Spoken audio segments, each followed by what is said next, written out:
Hi అండి అందరికీ. మీతో కాసేపు నేను ఛానల్ నుండి శ్యామలా రాణిని. అసలే కోతి దానికి తోడు కళ్ళు తాగిందే అన్న నానుడి మీ అందరికీ తెలుసు. కోతి అల్లరి చేసే తత్వం ఉంది, దానికి తోడు అది కళ్ళు తాగిందే. ఇంకెంత అల్లరి చేస్తుందో మనం ఊహించుకోగలం. సేమ్ అలాగే ఈ దుర్మార్గుడు శ్రీచరణ్, వాడు సైకో. మ్యారేజ్ అయిన దగ్గర నుండి అమ్మాయిని ఎన్నో రకాలుగా హింసించాడు. అందరూ చెప్తున్నవే కాదండి, తల్లి నోటిలో నుండి వస్తున్న మాటలు, ఆ మాటలు 100కి 100% కరెక్టు. ఎందుకు నేను ఈ మాట అంటున్నానంటే, ఆవిడ కొన్ని విషయాలు మ్యారేజ్ అయిన కొత్తలో కదా, ఆ మాత్రం దానికి విడిచిపెట్టుకుంటామా, సర్దుకుంటాయి అని అనుకున్నాను అని హృదయ విదారకంగా ఏడుస్తుంది. ఆ దుర్మార్గుడు ఆగడాలు ఇన్ని అన్నీ కావు. ఆఫీస్కి వెళ్ళే క్యాబ్ ఎక్కినా కూడా ఇటువైపు అటువైపు ఎవరు కూర్చున్నారు, వెనకాతలు ఎవరు కూర్చున్నారు, ఆ అమ్మాయిని అలా వేపుకు తింటూనే ఉన్నాడు. అంత దుర్మార్గుడిని, అంత తెలివైన అమ్మాయి, అస్సలు వీడి లాభం లేదు, ఫ్యూచర్ చాలా డేంజర్లో పడిపోతుంది అని భయపడవలసింది. కానీ అమ్మాయికి ఉన్న ఆత్మస్థైర్యంతో తల్లిదండ్రులు గురించి ఆలోచించి, సమాజం గురించి ఆలోచించి, వీడు ఏమైనా మారుతాడేమో అని అనుకొని ఆ బంగారు తల్లి ప్రాణాలు పోయేలా చేసుకుంది. నేను ఇందాక అన్నట్లు అసలే కోతి కళ్ళు తాగింది అన్న చందా అన్న ఈ దుర్మార్గుడికి ఎవ్వరూ లేని చోట ఒంటరిగా ఆ అమ్మాయి మిసోరీలో దొరికింది. అదంతా పకడ్బందీ ప్లాను. ఎందుకంటే వాడు నెంబర్ 1 సైకో కాకపోతే భార్యాభర్తలు కలిసి ఉన్నప్పుడు తను ఆఫీస్ నుంచి కొంచెం లేటుగా వస్తూనో, లేకపోతే ఎవరితోనో మాట్లాడుతుంటేనో, కొంతమంది మగవాళ్ళకి కొంచెం అదోలా అయ్యి ఎవరు వాళ్ళు అనడం కానీ, ఇంత లేట్ అయ్యింది ఏమిటని అడగడం కానీ చేస్తారు. వెనకాతల చిన్న అనుమానం ఉంటుంది. కానీ ఈ దుర్మార్గుడు కాపురం చేయకుండానే, ఒక చోట ఉండకుండానే ఎన్నో షరతులు విధించాడు, అమ్మాయిని ఎన్నో రకాలుగా బాధ పెట్టాడు. కానీ ఆ బంగారు తల్లి వీడిని మార్చుకోవచ్చేమో అని అనుకొని ఫ్రెండ్స్తో కూడా చెప్పిందట. తల్లి కూడా సమాజానికి భయపడింది. మెయిన్ ఇంటా వంట లేవు, వాడిని వదిలేయడం ఏమిటి అని అనుకున్నట్లు ఉంది ఆవిడ పాపం. చిన్న చిన్న విషయాలు వస్తుంటాయి కదా అని అనుకున్నానని గుండె అవిసేలా ఏడుస్తుంది. వాడిని నిజంగా సైకాట్రిస్ట్కి చూపెట్టాలి.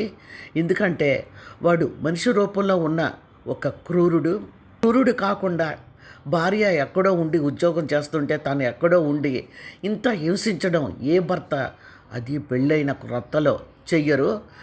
వాళ్ళిద్దరూ కాపురం చేస్తున్నప్పుడు చిన్న చిన్న విషయాలకి అనుమానించే భర్త అన్నవాడైతే చిన్నగా అనుమానం మొదలవుతుంది. కానీ వీడు ఆలీ లేదు సూలీ లేదు, కొడుకు పేరు సోమలింగం అన్నట్లు ఈ దుర్మార్గుడు మెడలో ఆ అమ్మాయికి తాళి కట్టడం వలన తన సొంతం అన్నట్లు ఎన్నో రకాలుగా వేధించాడు. సీసీ ఫుటేజీలు కూడా తన దగ్గరే ఉంచుకున్నాడంట, ట్రాకులు పెట్టాడు. అంతేకాదు ఆ అమ్మాయి విడుదల చేసిన మెసేజ్లో వాడు లిమిట్స్ దాటిపోయాడమ్మా, నేను ఇక భరించలేను, నా మనసు విరిగిపోయింది అని చెబుతున్నది వింటే, ఇంత జరుగుతున్నా కూడా వీళ్ళు ఎంత ధైర్యంగా ఆ క్రూరుడి దగ్గరికి పంపించారు, ఆలోచించలేదా అన్న ప్రశ్న నన్ను చాలా ఆశ్చర్యానికి గురి చేస్తుంది.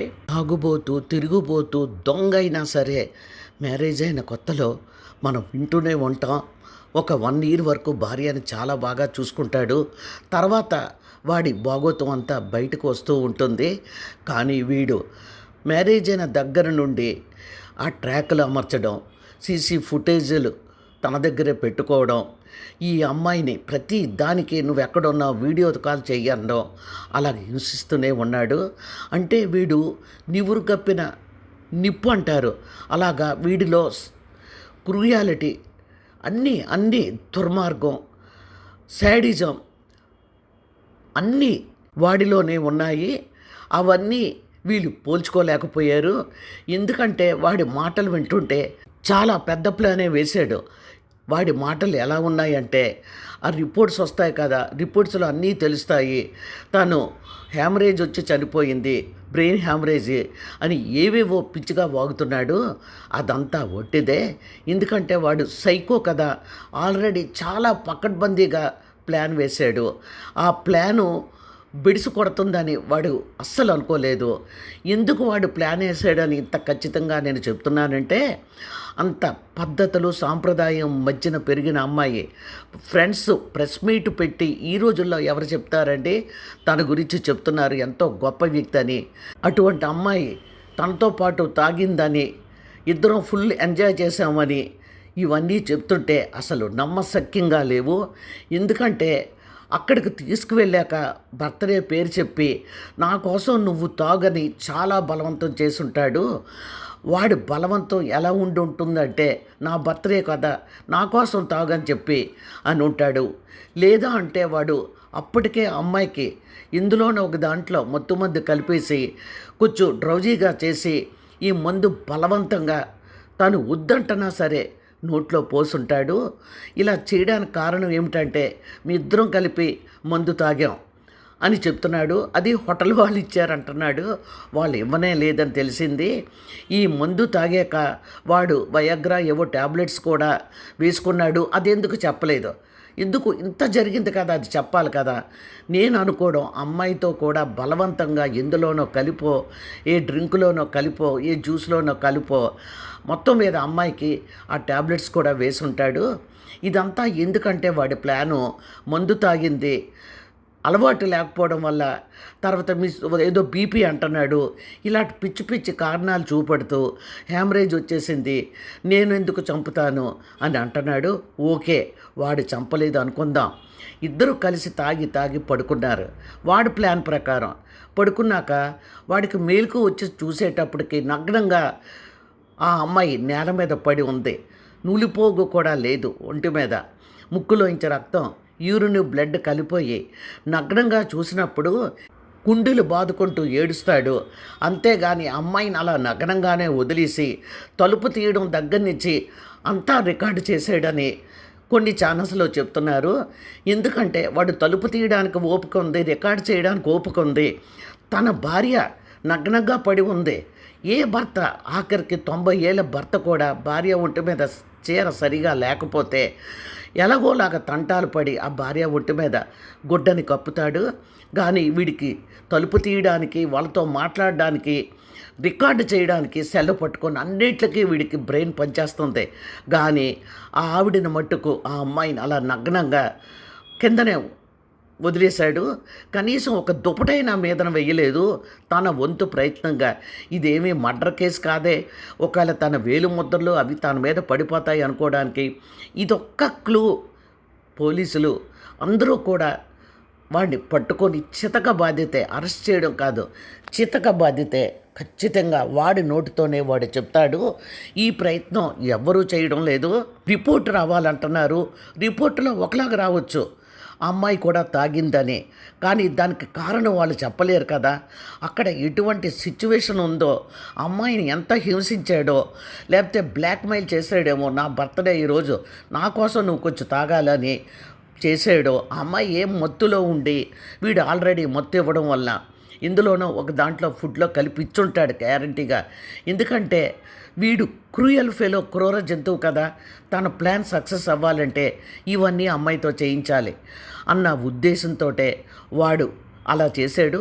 ఆ కిందన నగ్నంగా పడి ఉన్న భార్యని ఇదేమీ హత్య కాదు, పేక నులిమి కాదు, ఏదీ కాదు, తానంతట తాను ప్రాణాలు వదిలేలా మందు ఎక్కువ ఇచ్చేసి, ఆ మాటలు ఎక్కువ ఇచ్చేసి ఇంకేం చేసాడో తెలియదు. రేపు అన్నీ బయటపడతాయి. కిందన వదిలేశాడు. కనీసం ఆ మంచం మీద దుప్పటి తీసి కూడా కప్పలేదు. అంటే వీడి ప్లాన్ ఏంటంటే, మందు బాగా తాగేసాం, ఇద్దరం ఎంజాయ్ చేసాం, పడుకున్నాం, నాకు మేలుకో వచ్చేటప్పటికి అమ్మాయి కిందన ఈ పరిస్థితుల్లో ఉందని చెప్పడం. ఇది 100కి 100% నిజం అని నేను నమ్ముతున్నాను. ఒకవేళ రిపోర్ట్స్లో అమ్మాయి మందు తాగినట్లు వచ్చినా ఇది కరెక్ట్ కాదు. ఎందుకంటే వాడిని అరెస్ట్ చేసి వాళ్ళ స్టైల్లో చితక్కొట్టి వాడి నోటితోటే వాడు ఏం చేశాడో చెప్పిస్తే ఈ కేసు తొందరగా ముగుస్తుంది. వాడిని ఎట్టి పరిస్థితుల్లోనూ వదిలిపెట్టకూడదు. రిపోర్ట్లో అమ్మాయి కూడా తాగిందని, లేకపోతే వయగ్రా మందులు అమ్మాయి కూడా వాడినట్లు వచ్చిందని చెప్తే ఇదంతా వాడు చేసిన పన్నాగమే. ఒక్క మాట, ఆ అమ్మాయి నగ్నంగా ఉన్నప్పుడు వాడు అసలు ఎందుకు గుడ్డ కప్పలేదు? తర్వాత ఎప్పుడూ లేనిది ఇద్దరూ క్లోజ్గా ఉన్న ఫోటోలు అర్ధరాత్రి 1:30కి అత్తగారికి పంపడం ఏమిటి? అంతా వాడు నేను చాలా మంచి వ్యక్తిని, మీ అమ్మాయిని చూడు ఎంత బాగా కలిసి ఉన్నామో అని బిల్డప్ ఇచ్చుకోవడానికి పంపిన ఫోటోలు. వాడి ప్లాన్ అర్థమవుతుంది. ఇక్కడ ఏమిటంటే మీ ఇద్దరం చాలా అన్యోన్యంగా ఉన్నాం, అంతేకాదు నేనంటే ఇష్టం ఉండబట్టే కదా మిసోరీ వచ్చింది, ఇలాంటి వెధవ వాగుళ్ళన్నీ వాగుతున్నాడు. అంతేకాదు వాడు సైకో అని మీరు ఛానల్స్ అందరూ వాడి దగ్గరికి వెళ్ళి ఒకరి తర్వాత ఒకరు అడుగుతుంటే పిచ్చివాళ్ళలాగా ఊగిపోయాడు. వాడు నిజంగా భయంకరమైన పిచ్చివాడు. వాడికి సైకాట్రీ ప్రాబ్లం ఉంది. వాడు సైకో. ఇంకొద్ది రోజులైతే అమ్మాయిని వాడే చేతులతో కూడా పీక నులిపి చంపే అవకాశం ఉంది. ఇవన్నీ వాడి క్యారెక్టరు, వాడు ఎంత సైకోవో, వాడు చేసిన ప్లాన్ ఏంటి, వాడు ఎలాగ అమ్మాయిని బర్త్డే పేరు చెప్పి తన కోసం తాగమని బలవంతం చేసి నోట్లో మందు పోసాడో, మందులు ఎన్ని వేశాడో, ట్యాబ్లెట్స్ ఎన్ని వేశాడో అన్నీ కూడా ఖచ్చితంగా వాడిని స్టేషన్లో పొట్టి చితక బాధితే ఖచ్చితంగా చెప్తాడు. ఎందుకంటే ఏ మనిషి కూడా పోలీసు దెబ్బలకి నిజం కక్కవలసిందే. అంతేకాదు వాడి పిచ్చోడని ఆ ఛానల్స్ వాళ్ళు అందరూ అడుగుతున్నప్పుడు వాడు ఎంత క్రూరంగా ముఖం పెట్టాడో కూడా అర్థమవుతుంది. వాడు ఇంకొకటి కూడా అన్నాడు, మ్యారేజ్ అయిన కొత్తలో ఈగోస్ అవి ఉంటాయి సహజమే కదా అన్నాడు. అసలు వీడి ముఖానికి ఈగోస్ ఏమిటి? వీడు సైకో. ఆ తల్లిదండ్రులు మరి వీడి సైకో అని తెలిసి కూడా ట్రీట్మెంట్ ఎందుకు ఇప్పించలేదో నాకైతే అర్థం కావడం లేదు. సమాజంలో చాలామందిని మనం చూస్తూ ఉంటాం, పైకి ఎంతో మంచిగా ఉంటారు, కానీ వాళ్ళల్లో ఎన్నో రకాల కోణాలు కనబడుతూ ఉంటాయి. ఒక్కొక్కరైతే చాలా కోపంగా అసలు భార్య అని నోటి మాట ఎత్తకుండా చితక్కొట్టిన భర్తలు కూడా ఉన్నారు. ఆ రోజులు కాబట్టి నా కర్మ అంటూ కాపురాలు చేసిన భార్యలు కూడా ఉన్నారు. ఇంకొంతమంది వాడు అసలు పిచ్చివాడంటే మనం నమ్మం, కానీ వాడు పిచ్చోడే. వాడికి ఎంతో ట్రీట్మెంట్ ఇప్పిస్తూ ఉంటారు తల్లిదండ్రులు. సిజోఫ్రెనిక్ వాళ్ళు కొన్నాళ్ళు బాగానే ఉంటారు, మళ్ళా మామూలుగా మొదలవుతుంది ఆ పిచ్చి. వీడిది అటువంటి పిచ్చి కాదు, క్రూరమైన పిచ్చి. వీడు సిజోఫ్రెనిక్ అయినా పర్వాలేదు, కొంచెం పిచ్చి పిచ్చి మాట్లాడడం, నవ్వుకోవడం అలాంటివి చేస్తుంటారు, కానీ వీడు క్రూర జంతువు. ఇటువంటి వాడు నిజాలు వెళ్ళగొక్కాలంటే వాడిని స్టేషన్కి తీసుకెళ్ళిపోయి చితక్కొట్టి వాడు చేసినవన్నీ ఒక్కొక్కటి చెప్పించాలి. ఎవరు ఎన్ని అనుకున్నా, ఎన్ని మాట్లాడినా, ఎంత బాధపడినా ఆ అమ్మాయి తిరిగి రాదు. ఒక్కగానొక్క కూతురు 27 ఏళ్ళు పెంచారు. వాళ్ళ ప్రాణం ఆ అమ్మాయి చుట్టూనే ఉంటుంది. వాళ్ళు కూడా తిరిగి మామూలు మనుషులు కాలేరు. ఒక్కొక్కసారి విధివశాత్తు ఒక కొడుకు చచ్చిపోయాడనో, కూతురు చచ్చిపోయిందనో మనం వింటూ ఉంటాం. వాళ్ళు కొన్నాళ్ళు బెడ్ రిడన్ అయిపోతారు. తర్వాత ఇంకో సంతానం ఉండడం వల్ల వాళ్ళ మీదకి వాళ్ళ దృష్టి మళ్ళుతుంది. ఆ పిల్లల్ని చూసుకుంటూ, ఆ ఉన్న కొడుకునో కూతుర్నో చూసుకుంటూ బాధపడుతూనే జీవితం సాగిస్తూ ఉంటారు.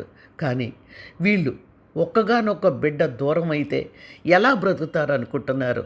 అందుకని నేను చెప్పేది ఒకటే, చిన్నదాన్నో పెద్దదాన్నో నేను ఒకటి చెప్పాలనుకుంటున్నాను. పూర్వం రోజుల్లో భర్త తాగుబోతూ తిరుగుబోతూ ఇటువంటి వాడైనా, భర్త పెళ్ళైన కొన్నాళ్ళకే చనిపోయినా, విధవరాలైనా, ఇలా ఎన్నో రకాలుగా ఒంటరి మహిళైనా ఆవిడ తన బ్రతుకు కన్నీటి మధ్యనే గడుపుతుంది. ఆ అమ్మాయికి మ్యారేజ్ చేసే అవకాశము తల్లిదండ్రులు కల్పించరు. అమ్మాయి కూడా కుటుంబ పద్ధతులు దాటి బయటకు అడుగు పెట్టదు, జీవోత్సవలా బ్రతుకుతుంది. కానీ కాలం ఇప్పుడు మారిపోయింది కదా అనకూడదు, కానీ స్వాతంత్రం వచ్చింది అంటున్నారు, కానీ ఆడపిల్లలకైనా మగపిల్లలకైనా ప్రపంచంలో వీళ్ళకి వచ్చిన స్వాతంత్రం ఎవరికీ లేదు. ఎందుకు నేను ఈ మాట అంటున్నానంటే, ఈ మధ్యన మనం ఎన్నో కేసులు చూస్తున్నాం. అబ్బాయిలు చాటింగ్ చేస్తున్నారు, లాంగ్ డ్రైవ్లు వెళ్తున్నారు, కలిసి సహజీవనం చేస్తున్నారు. అంతే, మాకు నప్పలేదు, కొన్ని బాధాభిప్రాయాలు వచ్చాయి అని విడిపోతున్నారు, బ్రేకప్లు చెప్పుకుంటున్నారు. మరి కొంతమంది లేదు లేదు మా ఇద్దరికి చాలా బాగా కుదిరింది, మ్యారేజ్ చేసుకుంటామని చెప్పి మ్యారేజ్ చేసుకుంటున్నారు. కనీసం 1 మంత్ 2 మంత్స్ అవ్వకుండానే డివోర్సులు తీసుకుంటున్నారు. ఇంకా మన సొసైటీ ఎంత అభివృద్ధి చెందిందంటే, మన డాక్టర్ గురువారెడ్డి గారు తన అనుభవాలు చెప్తూ ఒక మ్యారేజ్కి వెళ్ళారంట. ఆయన ఎంతో ఘనంగా ఎంగేజ్మెంట్ జరిపించారంట, కోటీశ్వర్లంట. తన కూతురు ఎంగేజ్మెంట్ గురించి మ్యారేజ్ కూడా పనికిరానంత ఎంతో రిచ్గా అంత ఖర్చు పెట్టి చేశారంట. అంతా బాగానే ఉంది, భోజనాలు అవుతున్నాయంట. అమ్మాయి గారు ఫ్రెండ్స్ వచ్చారంట. కాబోయే భర్తను చూపెడదాము అనుకుంటే అప్పటికే అతను భోజనాల దగ్గర నిలబడి ఉన్నాడంట. ఈ ఫ్రెండ్స్ వచ్చేటప్పటికే అతను ప్లేట్ నిండా చికెను, ఏవో నాన్ వెజ్లు అన్నీ వేసేసుకొని తింటున్నాడంట. ఈవిడ వెళ్ళి ఇగోండి నా ఫ్రెండ్స్ అని చూపెట్టిందంట. ఫ్రెండ్స్తో మాట్లాడుతూనే ఆ చికెను గబా తినేస్తున్నాడంట. ఆ పద్ధతి, ఆ తినే పద్ధతి ఏదో ఆవురావురమంటూ తిండి లేని వాడిలా ఆ చికెన్ తినడం చూసి అమ్మాయికి ఒళ్ళు మండిపోయిందట. అంతే, డాడీ నేను వాడిని పెళ్లి చేసుకోను, క్యాన్సిల్ చేయండి ఎంగేజ్మెంట్ అందట తండ్రితో.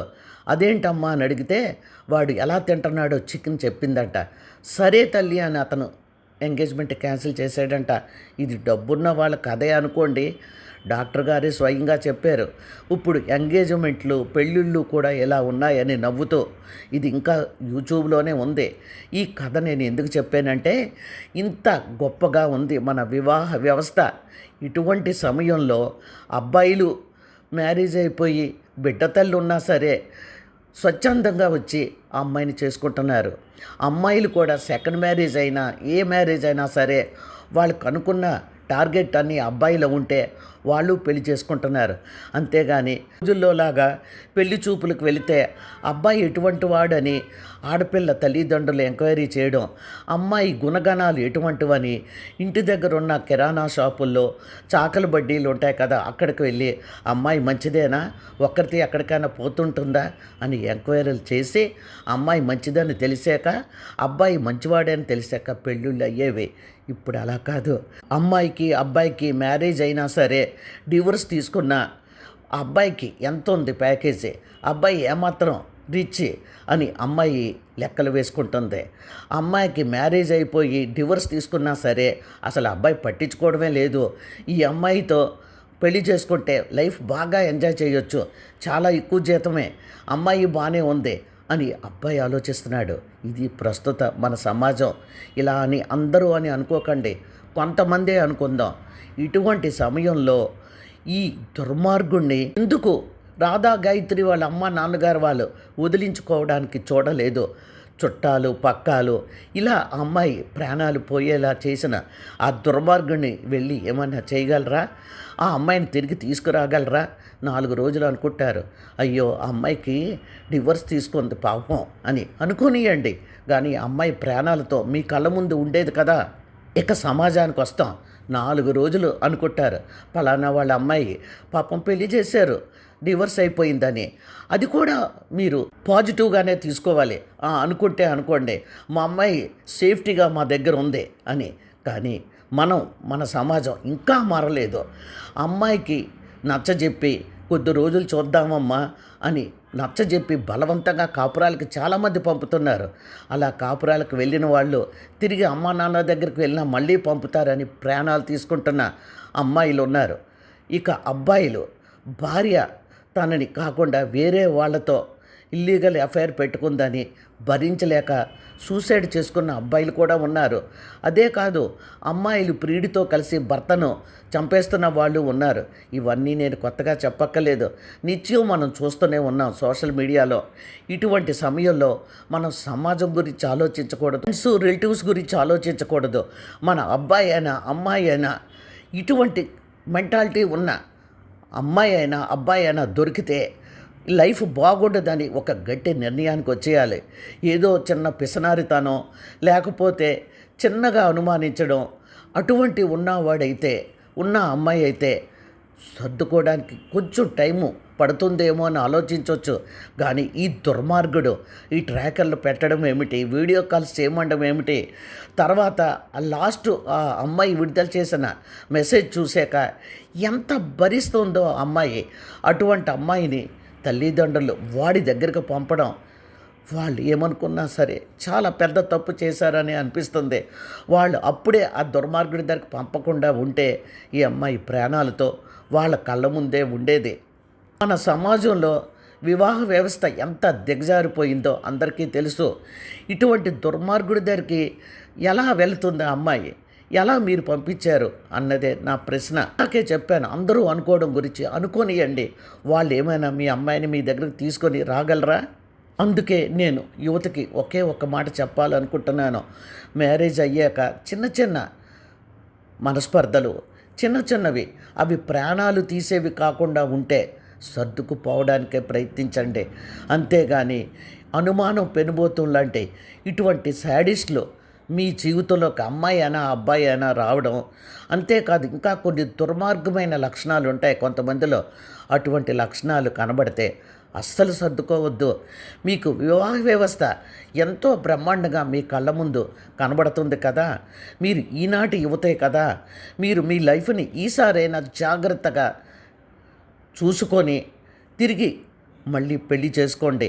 అంతేగాని అబ్బాయిలో కానీ అమ్మాయిలో కానీ శ్రీచరణ్ లాంటి మెంటాలిటీస్ ఉన్నా, ఇంకా వేరే ఏదైనా భయంకరమైన మనస్తత్వం ఉన్నా సరే అస్సలు మీరు ఆలోచించొద్దు. వాళ్ళకి ఎంత తొందరగా మీరు దూరంగా వెళ్ళిపోతే అంత మంచిది. చక్కగా వాళ్ళకి డివోర్స్ ఇచ్చేయండి. మీ కాళ్ళ మీద మీరు కొన్నాళ్ళు నిలబడి బాగా ఆలోచించి ఈసారైనా మంచి వ్యక్తి ఈ జీవితంలోకి ఆహ్వానించి మీ జీవితాన్ని సంతోషంగా గడపండి. ఉన్నది ఒకే జీవితం కదా. చివరగా నేను చెప్పేది ఏమిటంటే, రాధా గాయత్రికి న్యాయం జరగాలంటే వాడిని ముందు అరెస్ట్ చేసి జైల్లో పెట్టి వాళ్ళ స్టైల్లో విచారించి వాడి నోటితోనే వాడు చేసిన తప్పులన్నీ చెప్పిస్తే పాపం ఆ తల్లిదండ్రుల మనసుకి కాస్త శాంతి దొరుకుతుందేమో. మీరేమంటారు?